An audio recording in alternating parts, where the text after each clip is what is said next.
दोस्तों नमस्कार, TRP TV में आपका हार्दिक स्वागत है। मैं रवि पारिक, आपका दोस्त। दोस्तों आज मैं आपको इंट्रोड्यूस करवाने जा रहा हूं हमारे टीम मेंबर चेतन मर्देगा। चेतन, इनका मैं कहूं तो बोरीवली एरिया से towards Ahmedabad, he is the first certified financial planner. उन्होंने सीएफपी कंप्लीट किया था 2010 में, जब कोई एडवाइजर ये नहीं जानता था कि सीएफपी क्या होता है। ऐसे टाइम में इन्होंने सीएफपी किया था। तो आज हमारे साथ चेतन है। चेतन, आपका हार्दिक स्वागत है। धन्यवाद सर। चेतन, जब मैं सीएफपी की बात कर रहा हूं तो आप मुझे ये बताओ कि फाइनेंशियल प्लानिंग के लिए आप जब लोगों से बात करते हो तो आपको क्या लगता है कि what is the basic of या foundation of financial planning, concept of financial planning? Yes yes yes. Financial planning एक सीधे या सरल शब्दों में बताया जाए तो एक कोई भी अगर घर बांधना चाहता है तो पहले तो उसका वो प्लान बनाता है। यस। कि घर में उसकी क्या क्या रिक्वायरमेंट है, एक डायग्राम, डायग्राम या आर्किटेक्ट के पास जाके वो प्लान बनाता है कि उसकी रिक्वायरमेंट क्या क्या है, उसका बजट कितना रहेगा, राइट, उसका मतलब उसको फ्यूचर में क्या चाहिए घर से कि क्या उसका रिक्वायरमेंट, उसके हिसाब से वो प्लान बनाता है, अपने बजट के हिसाब से प्लान बनाता है और उसके बाद वो काम चालू करता है। बराबर, ठीक है। फाइनेंशियल प्लानिंग भी वही है। फाइनेंशियल प्लानिंग ना केवल उसके गोल्स के बारे में बात करता है क्योंकि उसके रिस्क कवर भी उसमें आती है। Okay. Financial planning basically risk cover with investment, that is financial planning. That is financial. Okay. आपने कहा risk cover is the basic, that is foundation of the financial planning. लेकिन आप ये बताइए कि लाइफ इंश्योरेंस या हेल्थ इंश्योरेंस पहले क्या आता है? पहले मुर्गी या अंडा बोलते हैं ना, तो लाइफ इंश्योरेंस पहले या हेल्थ इंश्योरेंस पहले? देखिए, इंश्योरेंस फाइनेंशियल प्लानिंग में इंश्योरेंस बहुत ही महत्वपूर्ण है। इंश्योरेंस में तीन सेक्टर, मतलब तीन चीज़ें हैं इंश्योरेंस में। एक लाइफ इंश्योरेंस, एक हेल्थ इंश्योरेंस और एक एक्सीडेंट इंश्योरेंस। ठीक है। लेकिन पहले से कोई भी अगर मुझे पूछेगा कि इंश्योरेंस में तीनों में से कौन सा ज़्यादा पहले लेना चाहिए तो मैं बोलूँगा हेल्थ इंश्योरेंस, क्योंकि हेल्थ इंश्योरेंस ये चीज़ है जो आपकी इन्वेस्टमेंट प्रोटेक्ट करती है। ओके। Immediate future. थोड़ा आप ये इसको इलेबोरेट कीजिए समझने के लिए।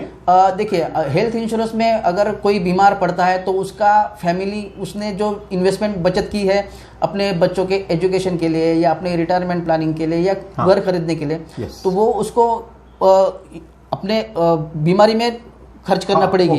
Right right right. क्योंकि देखिए, घर खरीदने के लिए बैंक लोन देती है, रिटायरमेंट के लिए लोन नहीं देती।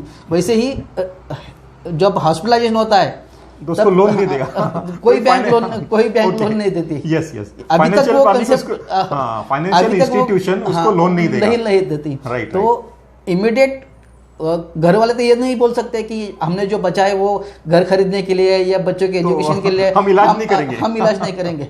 तो इमीडिएट फ्यूचर के लिए अगर रिस्क प्रोटेक्ट करना है तो आपको हेल्थ इंश्योरेंस बहुत ही जरूरी है। Health insurance is the basic of financial planning.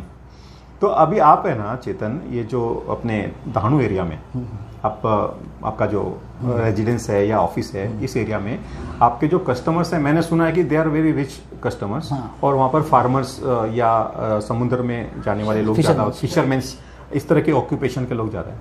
तो आप किस प्रकार का प्रोडक्ट उन लोगों को हेल्थ में या कोई दूसरा प्रोडक्ट सेल करते हैं आप? मैं हेल्थ में ज़्यादातर फैमिली फ्लोटर प्लान्स होते हैं, वो सजेस्ट करता हूँ, और पर्सनल एक्सीडेंट पॉलिसी सजेस्ट करता हूँ। लोगों को बेसिक या मिसकंसेप्शन कहे कि उनको लगता है कि हेल्थ इंश्योरेंस या मेडिक्लेम इसलिए लेना चाहिए ताकि हॉस्पिटल का खर्चा हमको वापस मिले। दोस्तों, मैं यहाँ पे कहना चाहता हूँ कि हेल्थ इंश्योरेंस इसलिए नहीं लीजिए कि आपका हॉस्पिटल का खर्चा वापस हो। आपने वो जिंदगी भर जो कमाया है बच्चों के एजुकेशन के लिए, जो बचाया है वो आपको डॉक्टर के खर्चे के लिए कोई इसलिए बचत नहीं करता कि मैं 50-55 साल में या 60 साल में मेरा बाईपास होगा तब मैं डॉक्टर के लिए रखूं। इसके लिए कोई नहीं बचाता। तो वही आपका पैसा बचाने के लिए आपको हेल्थ इंश्योरेंस लेना जरूरी है। Yes yes yes. तो आप फ्लोटर पॉलिसी उनको that can be young star और फैमिली हेल्थ ऑप्टिमा या कॉम्प्रिहेंसिव। मैं ज़्यादातर कॉम्प्रिहेंसिव पॉलिसी फोकस करता हूँ, क्योंकि उसमें नाम में ही उसमें लिखा है कि वो कॉम्प्रिहेंसिव है, उसमें सब बेसिक जो फीचर्स है वो सब इंक्लूडेड है उसमें। ये आप के कोई अपने पॉलिसीज जो बात कर रहे थे कि भी इंश्योरेंस में पर्सनल एक्सीडेंट इंश्योरेंस भी आता है, हाँ, उसको आप किस प्रकार से आप एक्सप्लेन करेंगे? देखिए, पर्सनल लोगों को लगता है कि एक्सीडेंट पॉलिसी में सिर्फ डेथ कवर होती है, लेकिन मैं आपको बताना चाहता हूँ कि पर्सनल एक्सीडेंट पॉलिसी में ना केवल डेथ कवर होती है, एक्सीडेंटल डेथ कवर होती है, उसके साथ आपको परमानेंट डिसेबिलिटी भी कवर होती है और टेम्पररी डिसेबिलिटी होती है। अगर कोई भी एक्सीडेंट होता है, जरूरी नहीं है कि उस पर्सन की डेथ हो जाए, और एक्सीडेंट होना इसलिए जरूरी नहीं कि आप गाड़ी रैश चला रहे हो सकता है सामने वाला, आप कितनी भी सेफ चलाए, सामने वाला आपको ठोक दे, तो हाँ, तो उसमें डेथ होना जरूरी नहीं है, आपकी डिसेबिलिटी भी हो सकती है, टेम्पररी या परमानेंट। आपके एरिया में यदि एक्सीडेंटल इंजरीज के क्लेम होते हैं तो किस प्रकार के क्लेम्स आपको ज़्यादा मिलते हैं? देखिए, एक्सीडेंटल क्लेम अभी तक तो ज़्यादातर डेथ जो एक्सीडेंट क्लेम होते हैं वो ज़्यादातर परमानेंट डिसेबिलिटी या टेम्पररी डिसेबिलिटी की होती है, क्योंकि डॉक्टर बचा लेता है, हॉस्पिटल पहुंच गया आदमी तो बच जाता है। टेम्पररी, देखिए, जो नॉर्मल जो लाइफ इंश्योरेंस की कंपनी जो एक्सीडेंटल कवर देती है वो ज़्यादातर परमानेंट डिसेबिलिटी के देती है या डेथ कवर के देती है। हाँ।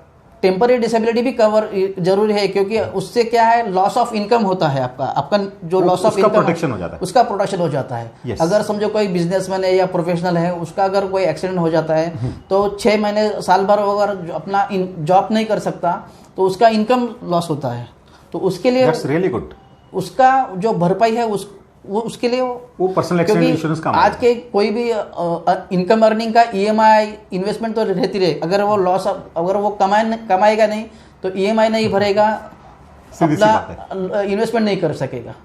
तो हाँ, इसके लिए आपको हेल्थ इंश्योरेंस आपने बताया, पर्सनल एक्सीडेंट इंश्योरेंस भी आपने बताया कि ये इंसान को सबसे पहले ले लेना चाहिए, क्योंकि cost involve is not very high. या और आपको लोग 50 लाख की पॉलिसी 3,000 में मिल सकती है, 1 करोड़ की पॉलिसी 5 लाख 5,500 तक मिल सकती है। तो मैं आपको यहाँ से रिक्वेस्ट करूँगा कि पर्सनल एक्सीडेंट पॉलिसी भी ज़्यादा धंधे हेल्थ इंश्योरेंस के साथ साथ, क्योंकि दोनों एक दूसरे से अलग नहीं है, दोनों एक दूसरे के कॉम्प्लीमेंट्री है। वेरी गुड, दोनों एक दूसरे के कॉम्प्लीमेंट्री। हाँ, ये आपके यहाँ पर आपके एरिया में एग्रीकल्चर के ऑक्यूपेशन में इंगेज बहुत सारे लोग हैं, तो आपने कोई एग्रीकल्चर वालों को पीए पॉलिसी दिया है, कोई क्लेम वगैरह आया है आपका? ज़्यादातर एग्रीकल्चर जो फार्मर्स रहते हैं वो इतना इनकम सोर्स नहीं है उनका, मतलब कि ज़्यादा वो पीए पॉलिसी है, क्योंकि वो ज़्यादा लाइफ इंश्योरेंस देखते हैं इन्वेस्टमेंट के लिए। लेकिन मेरा एक केस हुआ है जो एग्रीकल्चर फील्ड से है, लेकिन उसका रोड एक्सीडेंट हो गया। हाँ, तो उसको 6 महीने से वो अपने बेड मतलब जॉब नहीं कर सका, तो उसका वो पीए पॉलिसी में उसको पर मंथ वीकली 15,000 के हिसाब से उसको कॉम्पेंसेशन मिल जाएगा। अच्छा, कोई स्नेक बाइट के भी केसेस आप पीए पॉलिसी में कवर करते हैं, बराबर है? आप ना केवल पीए पॉलिसी में न केवल एक्सीडेंट केस कवर होता है, स्नेक बाइट या इलेक्ट्रिसिटी शॉक जो एग्रीकल्चर फील्ड में अभी कॉमन है। yes. अभी हमारे मेरे एक पहचान वाले की केस हो गई, उसका पीए पॉलिसी इसमें था, बैंक का जो ग्रुप इंश्योरेंस रहता है उसमें था, तो उसको इलेक्ट्रिक शॉक वजह से उसका डेथ हो गया और उसको 4 लाख उसमें मिल गया। Okay, that's good. तो आपका कहना है कि भी हर व्यक्ति को अपना पीए कवर लेके रखना चाहिए। Very good. आप ये थोड़ा सा क्लेम्स के बारे में बताइए, आपका क्या अनुभव रहा है, किस प्रकार से लोग आपको क्लेम के दौरान अप्रोच करते हैं वगैरह वगैरह? क्लेम्स के अभी भी बहुत सारे लोगों को हम जब पॉलिसी देते हैं तब समझाते हैं कि क्लेम्स कैसे करना चाहिए, लेकिन वो बहुत सारे लोग, मतलब लगभग 50% लोगों को वो मालूम ही नहीं रहता कि क्लेम कैसे जाते हैं। लोग क्लेम्स होने, मतलब एडमिट होने के बाद बहुत दिनों के बाद हमको कांटेक्ट करते हैं, डॉक्यूमेंट्स। लेकिन जो आपका इंटीमेशन देना होता है वो देते हैं, इंटीमेशन की नहीं देते हैं। हाँ, वो भी बात अगर कोई एजुकेटेड है, पॉलिसी होल्डर है, तो वो खुद दे देता है, नहीं तो फिर पॉलिसी होल्डर हमको कांटेक्ट करता है, फिर हमको फोन करना पड़ता है, नहीं तो फिर मेल से हम करते हैं। मतलब आप यदि समझो किसी का 15-20 दिन हो चुका है क्लेम का, हॉस्पिटल एडमिशन का, और वो 15-20 दिन के बाद में इंटीमेशन दे रहा है, तो आपको क्लेम मिलेगा? हाँ, मिलता है। मेरे एक पार्टी का वेल एजुकेटेड पार्टी था, उसका अपेंडिक्स का ऑपरेशन होगा, 1 महीने के बाद उन्होंने मुझे डॉक्यूमेंट्स लाके दिए, मैंने वो मेल पे डाला, मेल डॉक्यूमेंट सबमिट करो, क्लेम सेटलमेंट हो गया। तो ऐसा नहीं है कि क्लेम, मतलब अभी जो हेल्थ इंश्योरेंस कंपनी है वो भी थोड़ी जनरस हो गई है, क्योंकि उनको मालूम है कि अगर हम ऐसे क्लेम चेक करेंगे तो हमारा बिजनेस नहीं चलेगा, तो इसलिए वो थोड़ा जनरस हो गया। हाँ, चलो अच्छी बात है। कोई भी ये चाहता है कि भी समय पर जो अपना पॉलिसी होल्डर है उसको हेल्प कर सके। तो ये हमारे चेतन मर्दे जी ने जो आज हमारे को इतना समय दिया है और जो इतना अपने इनसाइट्स बताए हैं इंडस्ट्री के बारे में और इन सब के प्रोडक्ट्स के बारे में, अपने एरिया के बारे में, तो हमें इस बात से काफ़ी जानकारी मिल रही है। तो मैं चेतन का बहुत बहुत धन्यवाद अदा करता हूँ। चेतन, आपने जो इतना टाइम हम लोगों को दिया, थैंक यू वेरी मच। आप बहुत सारा बिजनेस करो, आपका घर घर में जाके आप मेडिक्लेम दो, पीए पॉलिसी दो, ऐसी मैं शुभकामना आपको देता हूँ।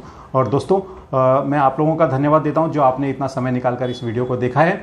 और मैं चाहूँगा आपने यदि अब तक चैनल को सब्सक्राइब नहीं किया है तो सब्सक्राइब जरूर करें, वीडियो को लाइक करें और अपने जान पहचान के लोगों के साथ शेयर भी करें। बहुत बहुत